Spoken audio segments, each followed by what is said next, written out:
Al-Fatihah, sebagaimana kami sampaikan di awal jumpa kita, alnya bisa mengandung istighraq, bisa bermakna ta'rif. Kalau dia bermakna ta'rif atau ma'rifah, menunjuk pada sesuatu yang khusus. Al-Fatihah, surat yang ini yang khusus, bukan yang lain. Kenapa disebutkan kalimat ta'rif khusus di sini? Karena surat ini satu-satunya surat yang khusus kemudian dibaca sebagai pembuka dalam bacaan salat. Setelah kita bertakbir, iftitah, maka ayat surah yang pertama dibacakan adalah Al-Fatihah. Kenapa disebut alnya ta'rif khusus? Karena surah ini surah yang khusus dijadikan sebagai pembuka dari Al-Quran yang tercantum dalam mushaf sebanyak 114 surah. Karena itu alnya berfungsi ta'rif untuk menunjukkan sifatnya yang membuka mushaf dan membuka bacaan dalam salat.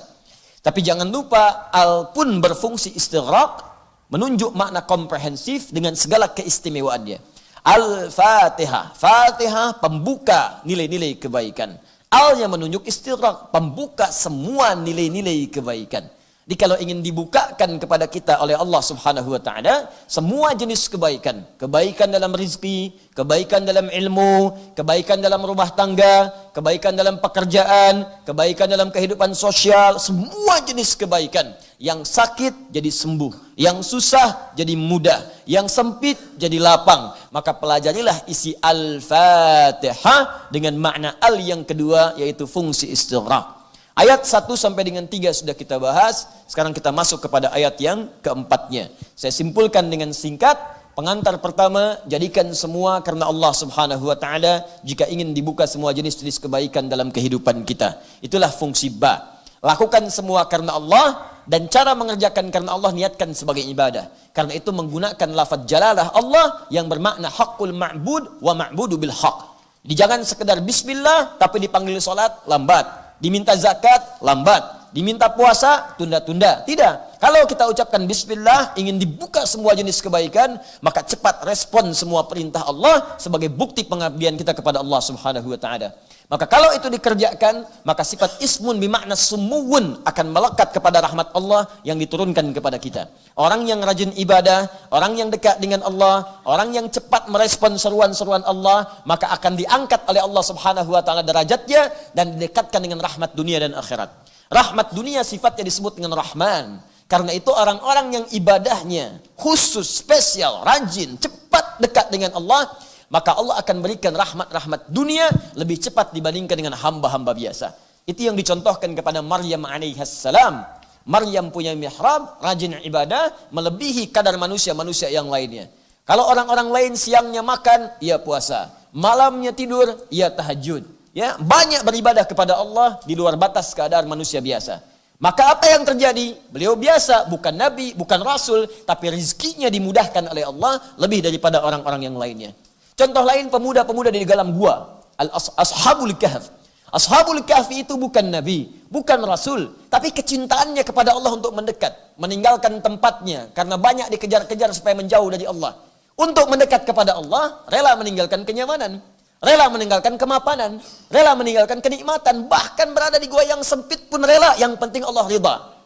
Masuk ke dalam gua yang sempit dijadikan luas oleh Allah Subhanahu wa taala. Rezekinya diberikan, jasadnya dijaga, kenikmatannya diberikan, tidur tak terganggu, 305 tahun tidur nggak ada yang ganggu, bayangkan. Itu luar biasa. Jadi kalau kita dekat dengan Allah, rumah sempit pun kelihatan luas. Tapi kalau jauh dari Allah, rumah luas pun rasanya sempit. Rizki yang banyak pun nggak terukur gitu. Segalanya habis saja, habis tapi nggak ada nikmatnya. Jadi kalau Allah sudah mengangkat seorang hamba, sumuwun, diangkat dengan ketinggiannya, ismun jadi sifatnya, diangkat oleh Allah, maka sifat rahmannya akan memberikan kenyamanan di dunia, dan sifat rahimnya akan menganugerahkan surga terbaik saat kembali kepada Allah Subhanahu wa taala. Karena itulah kemudian setelah kita dapatkan itu semua, maka berusaha untuk bersyukur kepada Allah Subhanahu wa taala. Alhamdulillahi rabbil alamin. Pakai nikmat-nikmat itu untuk mendekat kepada Allah. Ini kuncinya. Jadi kalau Allah berikan pada kita pakaian, pakai untuk mensyukuri nikmat Allah, pakai untuk nutup aurat, pakai untuk ibadah, pakai untuk salat, pakai untuk ta'lim.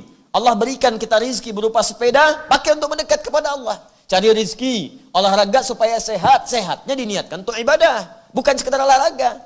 Jadi kalau cuma olahraga pakai sepeda, yang belum beriman pun bisa pakai sepeda untuk olahraga. Bahkan di tempat yang sama. Yang membedakan apa? Niat. Pekerjaan, aktivitas disebut amal. Jamaknya disebut a'mal. Untuk membedakan amal, aktivitas kita dengan orang yang belum beriman, ada pada niatnya. Apa rumusnya? Hadis Nabi SAW. Riwayat Al-Imam Al-Bukhari. Di kitab yang pertamanya, dari kitab Al-Jami' As-Sahih. An Umar bin Khattab radhiyallahu ta'ala anhu. Hadis riwayat Umar bin Khattab, semoga Allah meridai kepadanya. Sami'tu Rasulullah sallallahu alaihi wasallam yaqul, saya pernah mendengar Rasulullah SAW pernah bersabda, innamal a'malu binniyat. Sungguh semua pekerjaan itu akan dinilai berdasarkan niatnya. Pakai sepeda boleh, olahraga bagus. Apa niatnya? Kalau niat sekedar sehat, maka tak ada kemudian akhiratnya. Pahala kosong. Tapi kalau kita niatkan kesehatan itu dipakai untuk ibadah. Saya pengen olahraga dulu subuh-subuh, ba'da subuh. Putar, pusing. Balik kemudian putar sampai pusing, ya. Badannya sehat, niatkan untuk ibadah, untuk salat duha, untuk cari nafkah, untuk baca Quran. Ini yang bagus. Tapi kalau keluar sebelum subuh, udah putar, lewat salat. Enggak. Ya. Masjid tinggal. Nah, itu enggak ada nilainya si Allah Subhanahu wa taala. Paham sampai sini? Baik, kalau kita kerjakan yang demikian itu, maka Allah akan tambahkan nikmat-nikmat yang selanjutnya. Karena itu kalimat Rahman dan Rahim disebutkan kembali setelah Alhamdulillahi Rabbil Alamin untuk menegaskan pemberian Allah yang berlipat ketika nikmat itu disyukuri. Ya, ketika nikmat itu disyukuri. Kata Allah, saya Rabbul Alamin, saya ini pemilik semua alam. Kalian jangankan minta sedikit, minta banyak saya kasih.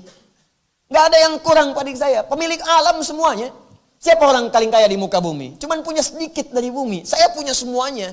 Bumi punya saya, kata Allah. Langit punya saya. Alam jin saya yang punya. Manusia saya yang punya. Hewan saya yang punya. Tumbuhan saya yang punya. Kamu tuh cuman punya sedikit. Mau minta apa? Saya berikan sampai kamu puas. Wala sawfa yu'tika rabbuka fatarda. Saya kasih. Nggak ada batas bagi saya, kata Allah. Bagaimana cara Allah melipat gandakan balasan kita? Syukur. Itu yang dimaksud Quran surah ke-14 ayat ke-7. La in syakartum la azidannakum. Kalau kamu syukur, saya tambah. Saya tambah. Rumusnya syukur. Syukur itu tadi, pakai semua nikmat untuk kepentingan mendekat kepada Allah. Harta banyak, keluarkan zakat. Yang lebihnya gunakan untuk berkhidmat kepada Allah. Sekalipun dipakai dalam urusan dunia, tapi niatkan untuk mendekat kepada Allah. Itu poinnya.